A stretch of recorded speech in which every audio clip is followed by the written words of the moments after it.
Welcome to Manzil with Ansari. We're going to explore this timeline together, starting right here at the beginning. Hello future KVS teachers, welcome to Manzil with Ansari.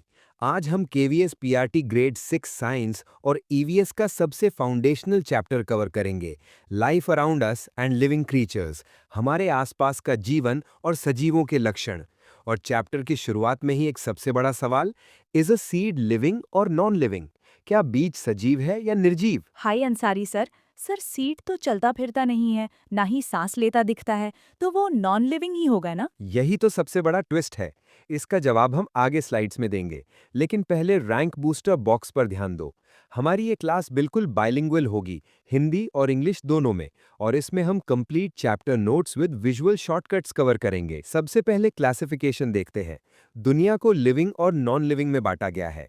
T chart के की criteria है growth, respiration, nutrition, reproduction, excretion और response to स्टिम्युलाई। जैसे pigeon living है और pencil non living. पर sir गाड़ी भी तो चलती है, तो क्या कार लिविंग है? और स्नेल का वो कठोर खोल क्या है? बहुत बढ़िया सवाल। इसी के लिए रैंक बूस्टर बॉक्स देखो। पहला है the movement trap. Cars move but are not living. सिर्फ चलने से कोई लिविंग नहीं हो जाता। दूसरा है द शेल मिस्ट्री। स्नेल का शेल एक नॉन लिविंग पार्ट है जो उसके लिविंग बॉडी से जुड़ा होता है। और एग्जाम का गोल्डन रूल याद रखना, to be living multiple characteristics must be present simultaneously. सजीव होने के लिए एक साथ कई लक्षणों का होना जरूरी है। चलो इन 6 क्राइटेरिया को डिटेल में समझते हैं। 1 मूवमेंट, गति। एनिमल्स अपनी लोकेशन चेंज करते हैं, पर प्लांट्स इंटरनल मूवमेंट दिखाते हैं। 2 ग्रोथ, वृद्धि, वक्त के साथ बड़ा होना, ये परमानेंट और इरिवर्सिबल होता है। 3 न्यूट्रिशन, पोषण, प्लांट्स अपना फूड खुद बनाते हैं और एनिमल्स दूसरों पर निर्भर होते हैं। सर प्लांट्स मूव कैसे करते हैं? और क्या सच में कोई ऐसा प्लांट है जो जानवरों की तरह इंसेक्ट्स खाता हो? बिल्कुल, और ये डायरेक्ट एग्जाम में आता है। रैंक बूस्टर बॉक्स देखो। ड्रोसेरा एक इंसेक्टिवोरस प्लांट है। इसकी पत्तियां सॉसर शेप्ड और स्टिकी, चिपचिपी होती हैं। ये मिनरल्स पाने के लिए शिकार पकड़ने में बहुत तेज मूवमेंट दिखाता है। अब बाकी 3 क्राइटेरिया देखो। 4 रेस्पिरेशन, सांस लेना और छोड़ना। 5 एक्सक्रीशन, उत्सर्जन, अपने अंदर से वेस्ट निकालना ताकि इंटरनल एनवायरनमेंट क्लीन रहे। 6 रिस्पॉन्स टू स्टिम्युलाई, उद्दीपन के प्रति अनुक्रिया, जैसे गर्म चाय से हाथ खींच लेना। सर प्लांट्स स्वेट कैसे करते हैं? और क्या उन्हें भी दर्द या टच फील होता है? यहाँ आते हैं हमारे rank booster plant secrets. Plants रात में भी रेस्पायर करते हैं। एक्सक्रीशन के रूप में प्लांट्स एक्स्ट्रा वाटर को ड्रॉपलेट्स की फॉर्म में बाहर निकालते हैं। और टच की बात करें तो टच मी नॉट या मिमोसा का पौधा देखा है, टच करते ही तुरंत अपनी पत्तियां से कोड़ लेता है। अब आते हैं प्लांट हायरार्की पर। स्टेम के आधार पर इनको 3 पार्ट्स में बांटा गया है। पहले हर्ब्स, शाक, छोटे पौधे, सॉफ्ट, हरे और बिना लकड़ी वाले तनों यानी नॉन वुडी स्टेम्स के साथ। Example mint, tomato. दूसरे हैं श्रब्स, झाड़ियाँ, मीडियम साइज के बुशी प्लांट्स जिनके वुडी स्टेम्स जमीन के पास से निकलते हैं।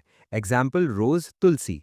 तीसरे हैं ट्रीज, सबसे ऊंचे, बड़े और सख्त लकड़ी वाले तनों और गहरी जड़ों वाले। Example mango, banyan. सर दालें किस कैटेगरी में आती हैं, हर्ब या शर्ब? इसके लिए पल्स फैक्ट बॉक्स देखो। तूर, मसूर, मूंग और उड़द असल में श्रब्स के बीज होते हैं। अब सुनो एक हैरान करने वाली बात, स्पेशल ग्रासेस। कुछ हर्ब्स के स्टेम्स हॉलो यानी खोखले होते हैं और लीव्स फ्लैट होती हैं।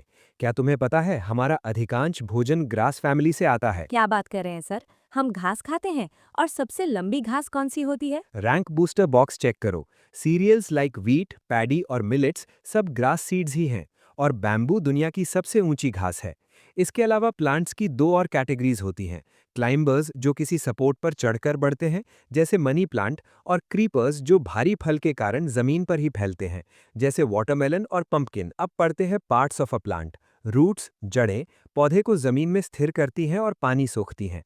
स्टेम, तना, सपोर्ट देता है और पानी और खाना ट्रांसपोर्ट करता है। लीव्स, पत्तियां, ये फूड फैक्ट्री हैं। अलग अलग प्लांट्स की लीव्स शेप, टेक्सचर और स्मेल में अलग होती हैं, जैसे लेमन ग्रास। फ्लावर्स रिप्रोडक्शन में मदद करते हैं और फ्रूट्स एंड सीड्स आगे आने वाली नई जनरेशन के लिए होते हैं। सर क्या फ्लावर्स भी अलग अलग साइज के होते हैं? सबसे बड़ा फ्लावर कौन सा है? ये एग्जाम का फेवरेट क्वेश्चन है। रैंक बूस्टर रेफ्लेसिया दुनिया का सबसे बड़ा फूल है, बिल्कुल एक बड़ी छतरी यानी अम्ब्रेला साइज्ड का। अब वापस आते हैं पहले सवाल पर, क्या बीज जिंदा है? हाँ, जब बीज अंकुर में बदलता है तो उसे जर्मिनेशन अंकुरण कहते हैं। इसके लिए चाहिए वाटर, जो सख्त आवरण को नरम करता है, एयर और सॉइल, बीज मिट्टी के छिद्रों की हवा यूज करते हैं, क्योंकि उसके अंदर होता है दी एम्ब्रियो, बीज के अंदर एक नन्हा जिंदा पौधा। ओह, लेकिन सर बीज को उगाने के लिए तो धूप बहुत जरूरी होती है ना? यही तो सबसे बड़ा मिथ है, rank booster the sunlight myth. ज्यादातर बीजों को जर्मिनेशन शुरू करने के लिए सनलाइट की जरूरत नहीं होती, बल्कि कुछ तो डार्कनेस लवर्स होते हैं, जैसे कैलेंडुला और जिनिया, जिन्हें अंकुरित होने के लिए अंधेरे की जरूरत होती है। जब पौधा थोड़ा बड़ा हो जाता है तो उसकी ग्रोथ डायरेक्शन कैसे तय होती है? दो चीजें हैं, फोटोट्रोपिज्म प्रकाशानुवर्तन, तना हमेशा सनलाइट की तरफ बढ़ता है ताकि लीव्स को धूप मिले। जियोट्रोपिज्म गुरुत्वानुवर्तन, जड़ें हमेशा जमीन के अंदर पानी और मिनरल्स के लिए नीचे बढ़ती हैं। अगर हम एक पौधे के गमले को उल्टा लटका दें तब क्या होगा? Great question. इसे दी इन्वर्टेड एक्सपेरिमेंट कहते हैं। उल्टा करने पर भी थोड़े दिन बाद रूट्स वापस नीचे मुड़ जाएंगी और शूट्स वापस ऊपर की तरफ मुड़ जाएंगी। Rank booster, sunlight and gravity are the primary triggers for directional growth. अब देखते हैं प्लांट लाइफ साइकिल। स्टेज 1 है सीड, शुरुआती बिंदु। स्टेज 2 जर्मिनेशन, अंकुरण। स्टेज 3 लीव्स, पहली हरी पत्तियां। स्टेज 4 मैच्योर प्लांट, पूरी वृद्धि। स्टेज 5 फ्लावरिंग, फूलों का उत्पादन। और आखिरी स्टेज, स्टेज 6 फ्रूट और पॉड, जिसमें नए बीज होते हैं और साइकिल फिर से शुरू हो जाती है। सर क्या प्लांट्स मरते नहीं हैं? साइकिल हमेशा चलती रहती है? मरते ना हैं। Rank booster box. Death is the end of life activities despite resources.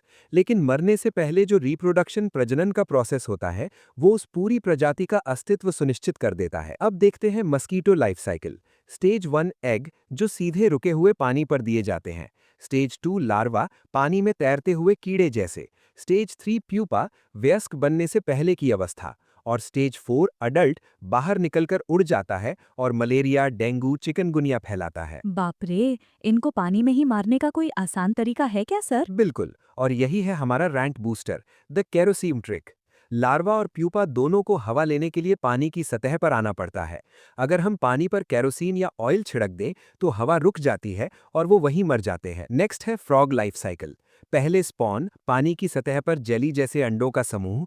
उससे निकलता है टैडपोल, तैरने के लिए पूंछ होती है, सिर्फ पानी में रहता है, पैर नहीं होते। फिर आता है मेटामॉर्फोसिस, 14 हफ्ते में शरीर में बड़ा बदलाव। और आखिर में बनता है अडल्ट फ्रॉग, पूंछ पूरी तरह से गायब हो जाती है। सर टैडपोल तो बिल्कुल मछली जैसा लगता है। अडल्ट फ्रॉग जमीन पर कैसे आ जाता है? यही तो नेचर का मैजिक है।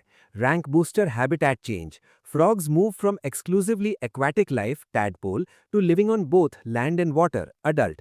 इसीलिए इन्हें amphibians कहते हैं। अब आओ जल्दी से EVS के कुछ मिथ्स और फैक्ट्स क्लियर करें। मिथ 1, जो चलता है वो लिविंग है।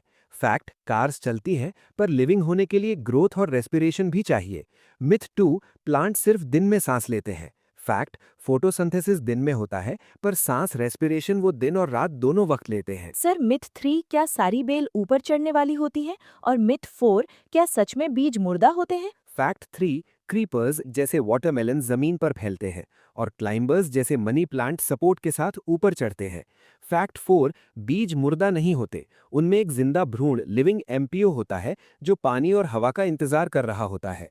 Rank booster golden rule, environmental adaptation एक पनपते जीव की अंतिम निशानी है। फाइनल समरी मेरे केवीएस टॉपर्स, याद रखना 1 यूनिवर्सल ट्रेट्स, सभी सजीव खाते, बढ़ते, सांस लेते और प्रजनन करते हैं। 2 plant hierarchy, herbs, shrubs, trees, climbers, creepers. 3 vital cycles, seed से प्लांट, स्पॉन से फ्रॉग, साइकिल स्पीशीज को बचाती है। 4 इकोलॉजिकल बैलेंस, प्लांट्स और एनिमल्स की रक्षा ही नेचर का बैलेंस है। मजा आ गया सर, आज केवीएस ईवीएस के सारे कॉन्सेप्ट क्लियर हो गए। मैं अभी चैनल को सब्सक्राइब करता हूँ। Excellent. Mastered the basics? Hit subscribe to Manzil with Ansari for the next KVS Rank Booster chapter. Video को दोस्तों के साथ शेयर जरूर करें। यही है आपकी मंजिल और हम मिलते रहेंगे मंजिल विद अंसारी पर। अगर आज की क्लास हेल्पफुल लगी हो तो वीडियो को लाइक जरूर करें और चैनल को सब्सक्राइब करना बिल्कुल ना भूलें। मिलते हैं नेक्स्ट क्लास में।